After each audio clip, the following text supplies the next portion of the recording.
I actually did have an okay night of sleep. I think it helped that the night before I had a really bad one, but yeah, there's that. Yeah, but yeah. The great thing about a horrible night of sleep, Kate, is that the next night can be redemption, because you're just exhausted.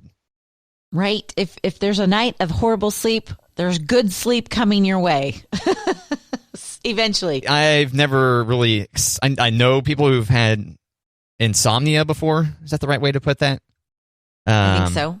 Almost like... Suffer from? Almost chronically. And so anyone listening that is really struggling with that, I acknowledge that, yes, that could be a thing that I haven't experienced. So I do recognize, don't come at me, or do. That maybe not necessarily. Maybe a great night of sleep isn't just necessarily another horrible night of sleep away. No, but I read yesterday, this is funny, I read yesterday that the number one reason why people have a hard time falling asleep is called, let's make sure I get it correct, next day anxiety. Oh, okay. Yeah. And so you just can't fall asleep because of next day anxiety. And then on average, it takes us 27 minutes to fall asleep. I don't think I'm in those 27 minutes unless I'm like falling asleep to the TV. If I've got the TV off, if I've got my little like Calm app or even a bedtime podcast, I think I am out. I don't think I take a full 27 minutes, but... Oh, nice. Good for you. Yeah, that kind of sounded braggy. Sorry. No. That wasn't supposed to be braggy. That's good. I always end up falling to, and I think we've talked about this before, typically spoken word, like YouTube content. Yeah. So, which probably isn't the best thing because then you've got a display going that's throwing light at you while you're trying to fall asleep. But, yeah. Well, same thing with the TV, yeah. Yeah. If I have the TV on, it's like sleep timer, 30 minutes.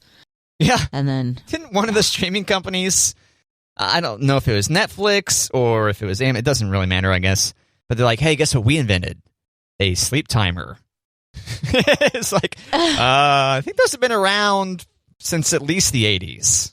But okay, thanks. Yeah, okay. Matt, do you have a favorite pillow?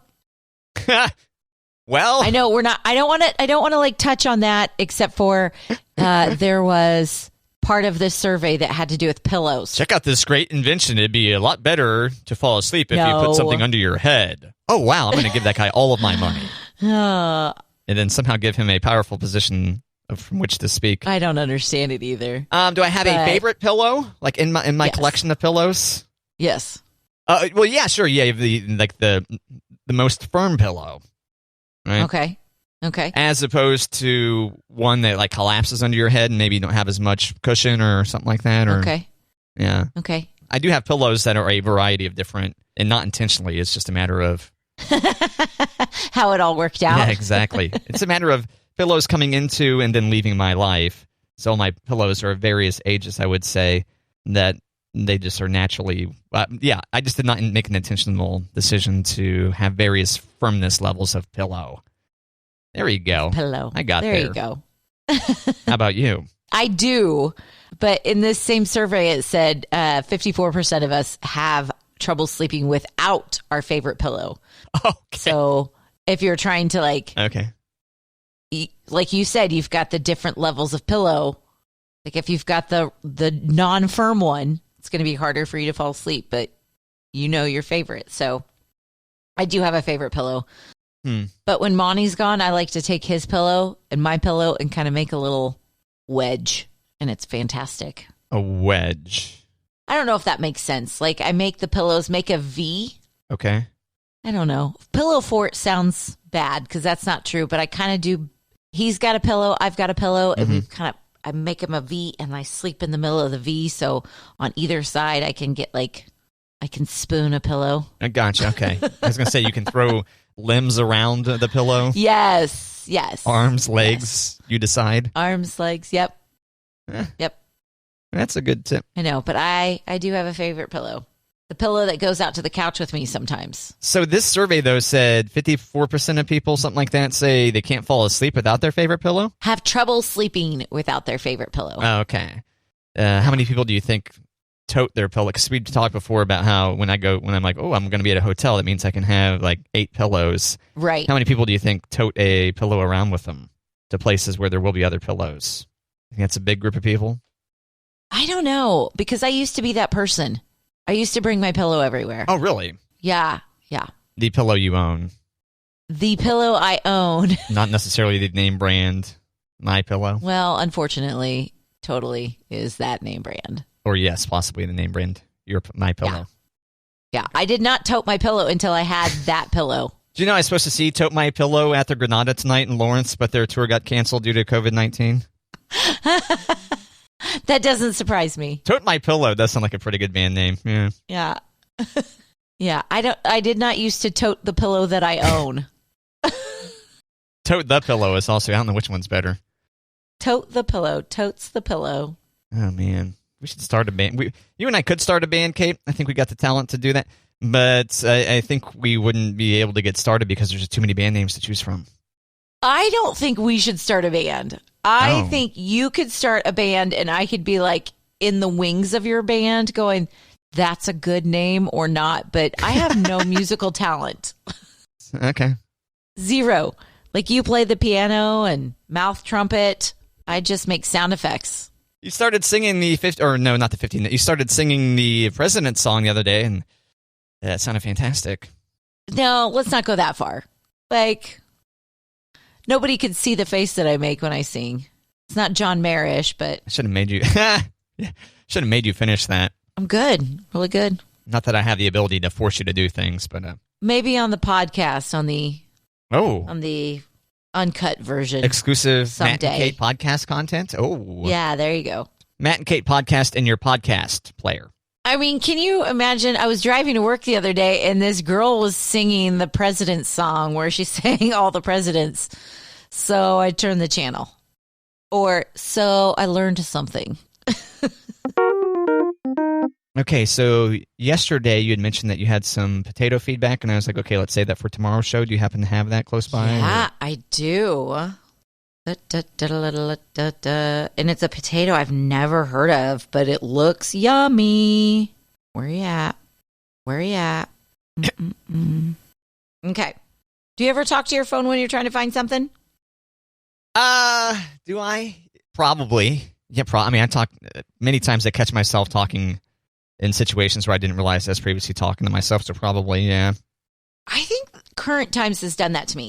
There's also times where I fantasize about throwing my phone. I'm like, well, I'm glad I don't live on a lake or near the ocean because I could see just chucking this thing into a body of water, when it fails to give me the results I want. I would never. I can't believe you fantasize about that. I could never do that. Oh, yeah. For a while, my Apple TV was struggling. It turns out it was just the internet in my house. Right. But the Apple TV is the perfect size and very accessible. It's just got like the 2 plugs in the back of it. And very easy to unplug. And then it's just like the right weight and thickness, to be able to grip it and rip it and just throw it. Grip it and rip it. Throw it into the ocean. But, oh, my gosh. I probably would. I mean, luckily I can fantasize about such things, and it's almost as effective. 'Cause people do break stuff. I remember the guy had, this is before I'd worked in Junction City, but one of the guys that had worked there was having some kind of issues and took the microphone and smashed it into the phone system, the fancy oh, no. phone answering thing we got. Right. And a big old dent in the microphone. Still worked just fine, but broke off some of the buttons on the board. On the phone pad. Yeah. Yeah, but. Oh, my gosh. Now, see, I don't know. Like, when I'm really frustrated about something, I feel like I've at least got some sort of part of my mind where it's like, don't break anything that you really care about. Yeah. And one time I slammed the dryer door. I was so mad. I slammed the dryer door. Yeah. Because it's a dryer. It should be able to handle it. One would think. Yeah. There was like a little piece that broke off, and I was like, Oh gosh, my anger just cost me $45 Oh. at least. Yeah, I'm fairly certain I've never broken anything in frustration. I know I forget who it was, but an acquaintance of mine, I'll call them an acquaintance because they weren't a close friend, and I don't want to indict any close friends, punched a wall and really messed up his hand. Imagine that. Oh gosh. What are you doing? Come on. I know. I can't imagine being so mad that I would punch a wall. Right. Yeah. I have made someone so mad that they have punched a wall. Oh, okay. But yeah. That's pretty talented. I don't know about that. Okay. Like, it's kind of, it was a scary moment at the time. It's kind of funny, haha now. But I'm sure I say scary, like, I was a young teenager. A young teenager. A young teenager. Amongst the teenagers, you were young. Right. I mean, I'm pretty sure 8th grade, maybe. But long story short, I know everything at this age. Sure. And my dad and I were arguing about something.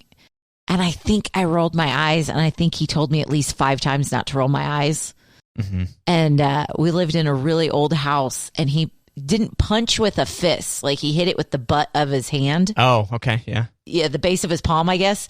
And he hit the wall, and it was right in front of my face. Oh, jeez. He wasn't going to hit me. I knew that. But when I get nervous, Matt, I laugh and I smile. And let me tell you, when someone is so mad at you that they hit the wall, laughing and smiling is not the correct reaction. Oh, I see. Yeah. And like, he had to walk away because I was just like, like, why? Yeah. Stop smiling. Please stop smiling. And my mom's looking at me like, stop smiling. I'm like, I can't. Yeah. And so we could joke about that later. Like, remember when Dad hit the wall and you just started laughing? Like, yeah, sorry about that. Literally hit the wall. Literally hit the wall because it was an old house. Like, the sheetrock just like crumbled. Oh, like, it wasn't like broke a hand or anything like that. It was just like the sheetrock was like, thank God you're letting me relax. The whole house just collapses. Right. That was load bearing. No. But good for me. I had a New Kids on the Block poster that I could, cover up the hole. It was great. Oh, I thought maybe the New Kids on the Block poster was the load-bearing item in the house. Luckily, the New Kids on the Block poster held the house up, like one would expect. New Kids on the Block 2x4s at Home Depot by you. So, oh my gosh. I digress. Yes. I do have a potato. You do have a potato. I have a potato that I've never heard of. Yeah, so potatoes are like the new, they're all the rage on this show. I mean, we've certainly gotten more feedback about potatoes, and I love it. Like, I have added a whole list of potatoes that we're either going to try or like I forgot about and we need to do those again.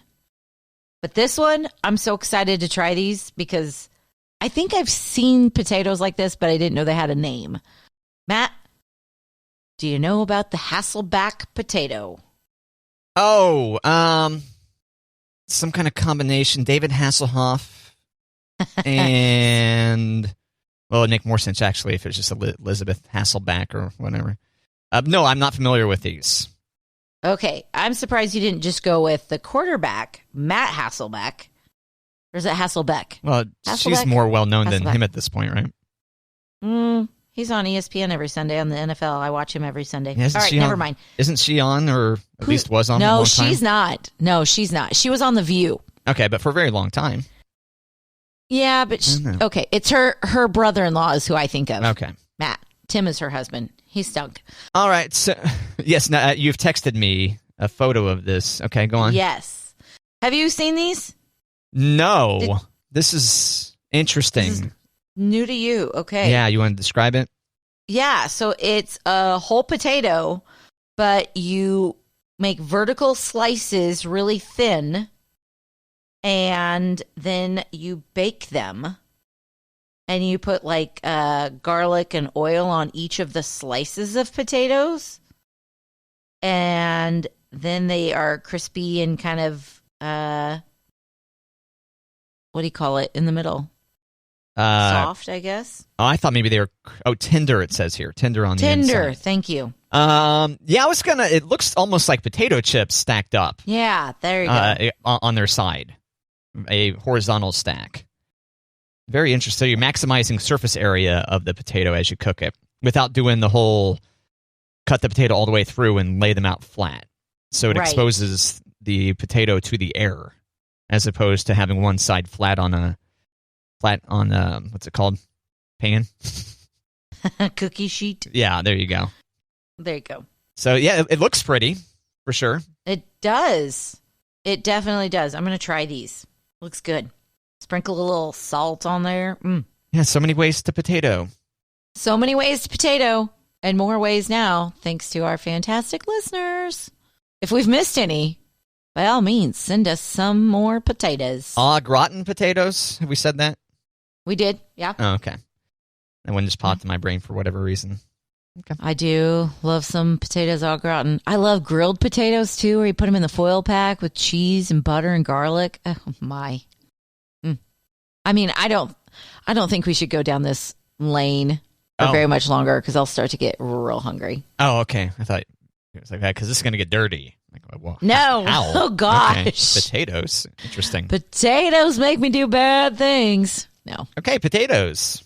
Potatoes. Your potato headquarters, Matt and Kate. Maybe someday I'll have a challenge, like a potato cooking challenge, where I can start with a list of potatoes and, hey, this weekend I'm making Hasselback potatoes. Oh. And then let you know how it goes. Oh, I thought you were maybe going to propose that in the after times we have a potato bake-off. Oh, gosh. That'd be great. Let's get a bunch of ovens out in the parking lot of some appliance dealer in town. And everyone just goes to town making potatoes. Various potato dishes. I love it. It's like a chili cook-off, except you're just eating a bunch of potatoes. Yes. Tater cook-off. And maybe if we could, like, somehow time it around, like, I don't know, like a beer fest, so we could have beer and taters. Yeah. Well, I mean, why do we have to time it around a beer fest? Let's make our own beer and potato fest. I love it. Or lemonade stand, so that it's family friendly. Kids, go get a lemonade. Daddy's going to get a beer. And then we're all going to eat potatoes in the middle. Gather round. Gather round, children. Let us try 20 potatoes. All right, Kate, you see the new guest host lineup for Jeopardy? No. Let's hear it. All right, so we have Anderson Cooper. Okay, makes sense. Which I think didn't you say that Anderson would be a good long-term host, potentially? I do think he would be. Okay. Yeah. Savannah Guthrie. Yes, I like her. Dr. Sanjay Gupta. Oh. And Dr. Oz. No. I agree. Dr. Oz? I like Dr. Sanjay Gupta, but Dr. Oz is just like, I know everything. And didn't he have to testify to Congress and be like, yeah, you're right. I just made up a bunch of stuff that isn't probably true about the various different... Did he? Yeah, he had testified in front of Congress is grilling, like, what is it with this product here you were saying does this thing? Oh, I didn't know that. Oh, yeah, he got grilled because, and, I hate to, you're going to call me out on this. Go. I hate to be a buzzkill. What? No, Matt, that's your favorite thing to do in life. What are you talking about? Are you sure? To any big Dr. Oz fans. But he's peddled a bunch of nonsense over the years. Maybe he's gotten better since he got called in front of Congress and there was bipartisan questioning of the various different things he's promoted over the years. Maybe he's improved on that front. But for a long time, he was completely full of baloney. So to have him host Guest Jeopardy, I don't know. So previously, we've had, of course, Ken Jennings as a guest, and I can't speak to which one of these have aired already. But Katie Couric, Aaron Rodgers, Bill Whitaker, and Mayim Bialik. Yeah, I think only Ken Jennings have aired. Okay. I think. Yeah, and I think Aaron Rodgers was like, I'm not going to even think about it until after the season. Which here we are. after his season. Here we are.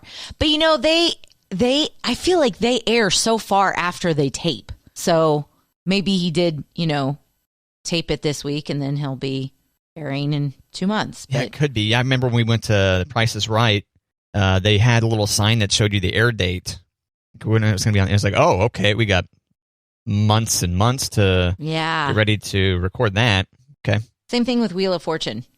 When my sister-in-law was on it, it took for a long time. Oh, yeah, you got to bank him so that Sajak can get on his yacht and spend, 300 days a year on a yacht instead. Oh, my gosh. Okay, did you know that Wheel of Fortune has been on for 38 years? I saw something recently about the longevity of Wheel of Fortune. 38? 38. And I heard, in this article, Vanna White was on Drew Barrymore's talk show. Oh, okay, yeah. Okay, and Vanna White said that she and Pat Sajak have only had one disagreement in all the time that they've worked together. That's a long time to work with someone, Matt, and they've only had one disagreement, but it gets pretty heated. What do you think Vanna and Pat's disagreement is about? Oh, it's got to be something trivial, I assume? Or is it something political? My first thought was, did he get on her about, you need to flip the letters faster? Come on, Vanna. Yeah, but that was not it. Oh, so it could be something show related. Whether it's pronounced GIF or GIF. Right. I wish I had a multiple choice for you. I should have prepared better, but... I was ready to do a full 20 questions on it, but yeah. Okay, yeah, I'm ready. Ready? Okay, is it political? No. Is it about the show, Wheel of Fortune? No. Is it about food? Yes. Is it about how to prepare food? No. Is it about meat? Yes-ish. Okay. Ish. Is it about other food items? No. No, it's not. Okay. Are you counting all these questions? No. Okay. Is 7. Is it about seasoning? Yes. Oh, okay. Is it about salt? No. Am I in the general correct area? Yeah, seasoning is kind of, I feel like maybe I was too generous. Okay. Maybe... grilled versus fried foods? No. Oh. Can I give a hint? Yes. How to eat a certain food. Oh, okay. So it's about whether to use your hands or a knife and fork? No, it's about whether to enhance the flavor or not. Or how to enhance the flavor is what I should say. Okay. How to. Is it about using Tabasco? Very close. Sriracha? No.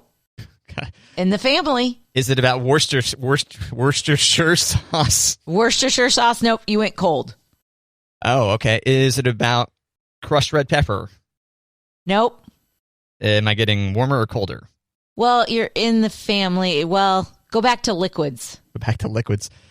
Is it about ranch? Nope. Is it about some kind of salad dressing? Nope. Okay. Is it about making food hotter of a taste? No. Okay. Liquid. Oh, is it about dunking something? No. Like dunking a donut into a thing? No. Go back to the condiments and liquid. Honey mustard. Close. Okay. Is it about mustard? Yes. Oh, is it about whether you put mustard on something? Yes. Okay. Whether or not mustard belongs on a hot dog. Ding, ding, ding, ding, ding, ding, ding. Hey. In 38 years of working together. I thought you were going to say, in 38 questions, Matt got it. In 38 years of working together, Pat Sajak and Vanna White have had one disagreement. And Pat Sajak gives Vanna White so much trouble because she puts ketchup on her hot dog, and Pat Sajak says mustard or the highway because you're not a baby anymore. You put mustard on your hot dog. Vanna doesn't put mustard on there at all. She just puts ketchup on there? Nope, just ketchup. Okay, yeah. I understand. Yeah, that is... How funny. I mean, don't you think you'd have more things in 38 years of working together? Oh, they've probably had some kind of deep disagreement about politics, but they're like, let's not count that as a disagreement, please. Let's pretend this conversation never happened. When you said, is it about politics? I'm like, well, mustard people are definitely mustard people. Well, you've given me an opportunity to mention Patrick Mahomes puts ketchup on his well done, right? Well done steak? Everything. Is it well done? Does he go for well done steak? I don't know. Oh, I should take that back then, because a lot of people would really be upset about... I'm not for sure on how Patrick Mahomes takes his steak. How he has it cooked. But he does put ketchup on there. And in fact, it's one of the reasons why he has an endorsement deal with... Hunt's. Thank you. Hunt's ketchup. Yeah, and I'm with Patrick. You put ketchup on lots of things. I don't put it on steak, but I like ketchup on lots of things. So I don't like mustard on hot dogs. Eesh. Oh, okay. Yeah. Yeah, I used to not like mustard at all. I used to be... Me too. Plain cheeseburger for a long time growing up, and then eventually graduated to ketchup, and then I couldn't tell you the day I was like, oh man, you moron, you got to take these as they're prepared. March 18th. Take them standard. Get that double cheeseburger with the ketchup, mustard, the dehydrated/rehydrated onion, and the couple of pickles there. Double cheese. Get over here. Right. I'm new to mustard. But like when you said, like when I was a kid, I would ask Mom, will you get my cheeseburger without onions? But I would leave the mustard on there. Oh, okay. But whenever we'd have cheeseburgers at the house, like we're grilling out, I would never put mustard on my burger. Interesting. But yeah, I'm new to mustard, like yellow mustard. I'm not a honey mustard fan. I'm not a Dijon mustard fan.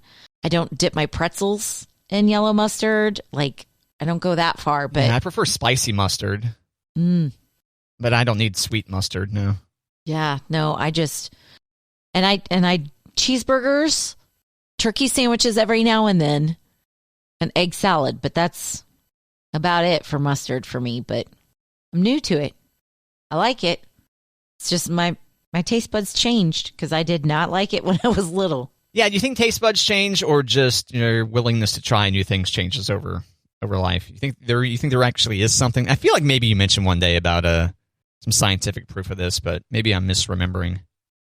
Well, I usually back up all of my opinions with scientific proof. Of course, but that's one of the very important things about this show is definitely sounds like me. It's all based in science. I think they change. Okay.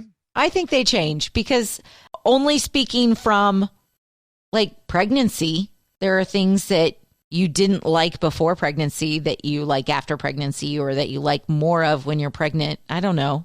Oh, okay. I don't know if that has anything to do with it. Well, I knew pregnancy caused cravings. I didn't realize it caused cravings for things that you might not have liked before, or made you like things. Yeah, and weird things that you're like, why would I ever put pickles and whipped cream together? I didn't do that, but... Yes. Gosh. Gross. Very vivid example, though. You're welcome. But is that something that sticks with you after the pregnancy? Well, because pregnancy changes everything in your life. Everything. I have to go with that's my... Well, sure, but does it fundamentally change your taste buds? Yeah, that's my scientific reason, that because not only are you like dealing with new emotions and your body has been through the ringer, but now it's like, yeah, now you like mustard. You had a baby. That's why. I don't know. My question is, now and forever you like these items potentially, or is there something that you enjoyed when you were pregnant, but exclusively only when you were pregnant, or every time it was something that stayed with you forever? No, I liked it always. After the fact, yeah. Yeah. It's like you got knocked up. I did that on purpose. I know you did. And you could feel my eyes go, huh? I don't need to feel your eyes, not in these trying times. Gross. It's kind of a creepy thing to do, even in normal times, Kate, but yeah, whatever. Ew. Ew. Or someone come up to you and they start just feeling your eyes. Not your eyeballs, like directly, because that could hurt, but just through your eyelids, feeling your eyes as they roll. as they roll. At least you had the courtesy to close your eyes before you rolled them. Thank you. But even then, you can see the eyeballs kind of without putting your fingers directly on the eyelids. Please stop. I have nowhere else to take this, so okay, I'll stop. Okay. No, I meant please stop touching my eyes. That's where I was. Oh, okay. And please stop with these descriptions of how you would touch my eyeballs. Keep going, Matt. Let's talk more about touching eyeballs. Yeah. Take a miniature comb and start combing the eyelashes. Ew. Oh, gosh. Let me get that dandruff out of there for you. Okay, there we go. Ew. There we go. There. There. Your finger over their mouth. Oh, man. Yeah. So anyway, those are the guest hosts coming to Jeopardy. There you go. In a roundabout way. And then Dr. Oz steps in and say, actually, no, massaging your eyeballs through the eyelids is actually a very it's an ancient Greek thing that actually has been scientifically proven to. I don't know. I give up. Hard pass. I can't take that any further.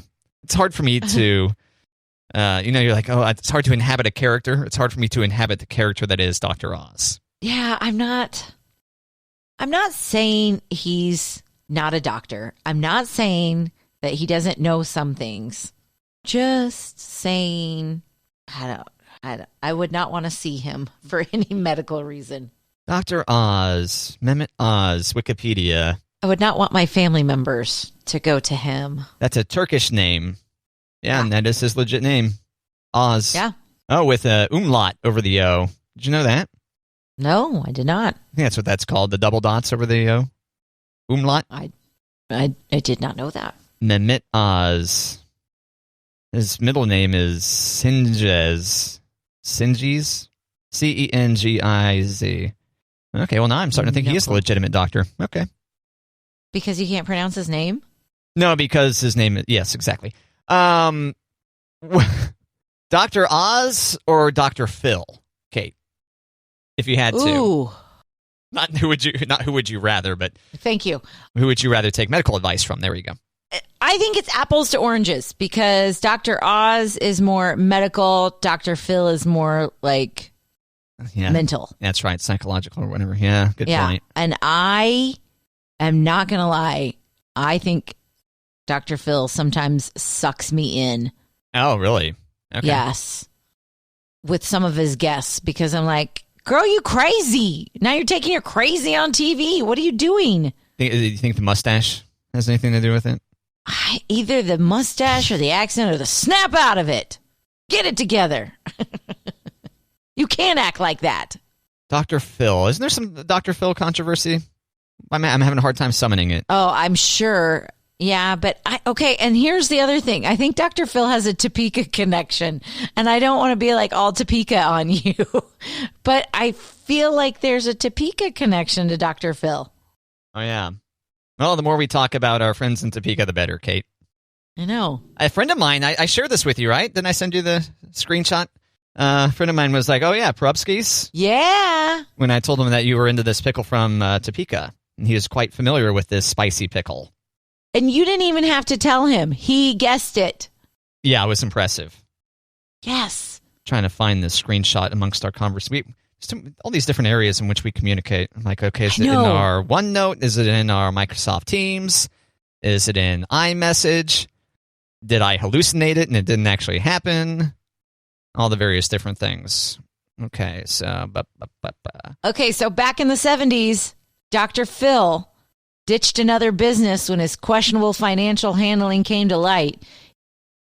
He had a health spa in Topeka, Kansas, that he abruptly closed after he was investigated by the Attorney General's office for fraud. Oh. He still owes tens of thousands to area banks and has never paid a penny. This is according to celebrity.com. Oh, okay. Just by searching Dr. Phil Topeka, Kansas. I knew there was a connection. Celebrity.com. So that information may have changed. Does that have a last updated or anything like that on it? Mm-hmm. Published date? 2008. All right. He may have paid his pennies back then. Gotcha. So when I said, oh yeah, Kate is from Topeka and there's this place that she likes to get pickles from, more or less. And then Yes. he goes, Perupsky's pickles, because those are legendary. My ex-mother-in-law sent some to Oregon for me years ago. Yeah, he lives in Portland now. And it's funny because I had joked about your mom mailing you pickles, and turns out his former mother-in-law did the same thing. Yeah. So, I mean, not the same, but actually did physically mail them. But Yeah, you got to mail to Oregon because she's not going to just like, hey, let me run these over to Kansas City for you. Yeah, that's a good mother-in-law right there. yeah, are you allowed to take those on the plane as carry-on? I bet not. All the liquid. If you're going to take enough for someone to snack on for a while. Yeah, probably not. I was going to say, even if it's sealed, probably not. Okay. I wouldn't think so. Oh, yeah, even if it's sealed, the whole point is you could unseal it and take down the whole plane with those pickles. Exactly, because people would be like, oh my gosh, I can't breathe. Oh, wait, yes, I can. Yeah, because they're so spicy. They're spicy, Yeah. and then all of a sudden, now your sinuses are cleared, guys. Yeah, did you know the main reason they have you take your shoes off at the airport? Do you know why, Kate? To check your shoes for bombs? No, that's close. To check them for Perupsky's pickles. You have any spicy pickles in there? Oh, gosh. I thought it was going to be something scientific like... No. Okay. Just a stupid joke. Okay. Like you've come to know and expect on Matt and Kate. Mostly from Matt. Yeah, but every now and then you surprise me. And say something funny. Oh, thanks, Kate. No, I knew you were going to say that. You surprise me that I'm expecting a joke, and I get like, well, this ancient tradition of blah, blah, blah, blah, blah. I go all Dr. Oz on you. Okay. Yes. Well, that was interesting. Thank you. Didn't see that one coming. All right, Kate, we're finally going to be really, really cold this weekend. Yes. Saturday is supposed to be in the 20s. Sunday it's supposed to be in the teens.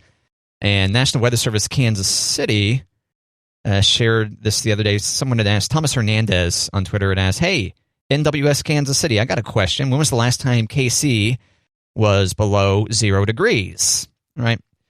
And National Weather Service Kansas City did the old quote tweet, so that's why you see this whole interaction. And writes, Kansas City dropped to 0 degrees on February 14th, 2020. What? All right, so just almost exactly a year ago now. The last time it came in below 0 degrees was March 4th, 2019, 2 below. And then finally, if you're asking about the last time Kansas City had a daytime high temperature below 0 degrees, you have to go all the way back to December 22nd, 1989, -8. Oh, as the high? As the high for that day. December 22nd, 1989. Whoa. So what are your thoughts having heard this information, Kate, from National Weather Service Kansas City about temperatures at or below 0? Because we might hit 0 this weekend. That's really cold. That's really cold. I am going to go to the store before the weekend so I don't have to go anywhere. I tell you what, actually, I had one thing, like looking at the temperatures dropping as we approach, and then especially during the weekend. Like, those will be good nights of sleep, and I hope I wake up Monday. Oh, gosh, Matt. Hope I wake up. I guess that's most days. It's going to be so cold I died in my nice warm bed. Yeah, well, that's one thing that I've really learned. What you really want is a nice cold room for a good night of sleep. Yeah. Oh, yeah. And yes, 100% endorse. Get that room really cold, but the difficult thing is getting yourself out from under those sheets in the morning, because I don't have my temperature jump like 10 degrees at a certain time. It's a bit aggressive. Yeah. Especially with a heat pump. Yeah, not very efficient. We have been doing windows open a lot this winter with the fan on. Unbelievable. Yeah. I still can't believe you're pulling that off. Yeah. Yeah. And I, lately, instead of the windows open, I've been dropping the thermostat down to 65. Oh, okay. And the girls, they sleep in the same room, and they have a bunk bed, and they have a ceiling fan, and Finley's the top bunk, and she insists on the ceiling fan. She's like, Mom, it gets so hot up here. and I get it. I need a ceiling fan. She's like, a whopping 2 feet away from a ceiling fan. So I'm like, how are you that hot? But Elliot, she's like, all right, how cold's it getting tonight? I've got 4 blankets. I'm like, all right, keep a 5th handy just in case, because I'm not turning up the heat. We turn up the heat in the morning when we're getting around and moving, but yeah, we sleep. I think our happy place is sleeping at 65. Yeah, it just seems, if you're paying for your own heating, which you are, right? Yeah. Yeah, it seems like opening the windows during the wintertime is kind of that's a mood. Yeah. But, and did I mention before about how much I dug it in Manhattan? I lived on the top floor of this kind of old building, like 3-story building, and it was radiant heat. Can I talk to you about that? I feel like you've mentioned radiant heat. I think so. And it is great to have windows open and have that heat. It's a nice contrast to the cold air and the hot air. Yeah. So yeah. When I was pregnant the first time with Finley, it was winter. She was born in December, and I was just hot all the time. I had a space heater in my pants. I was just hot all the time. And she was born after Christmas, like late December, and my husband was like, we're gonna have to turn the furnace on. I was like, no, we're not gonna have to turn the furnace on. We just, put on some more blankets. It'll be fine. And he's like, we're bringing a baby home. It has to be a warm house. And I was like, oh, yeah, that. Okay, we can turn the furnace on for the baby. Very generous of you, yeah. I know. I didn't even think about the baby needing heat. I was like, Bonnie, you'll be fine. So, of course, I was, making good first mom decisions. Oh, yeah. I don't know. I've went through a spell where I lost a lot of weight and I was always cold all the time. But, that's why we have blankets and sweatshirts, right? Exactly. Yeah, and to me, it's almost, it's easier. Once again, with that heat pump, it's brutal to let the temperature drop too much during the wintertime because it's got to turn on expensive electric auxiliary heat to catch up. It's far easier for me to wear a ton of clothes in the house and then wear nothing at night. It's a lot easier to bundle up and wear your winter jacket inside. Yep. I'm with you. Sorry if that got too graphic. And by the way, I held off on saying, is that a space heater in your pants? Or are you happy to see me? All right. I could tell you were walking away from something. I just couldn't tell what. Then here I came right back to it. Yep. I didn't wear a coat when I was pregnant. I was hot all the time. Wearing a tank top around in the wintertime. Right. And Elliot was born in February. So I was just like, who needs coats? Just be pregnant in the winter. You're plenty warm. Oh, that might not be a sustainable thing for them. No. For a couple of years it'll work, but some of these people crank out kids every year like they're trying to keep warm during the wintertime, but yeah. Well. She had 43 kids. Oh my God. Okay. A lot of diapers. That's a few kids.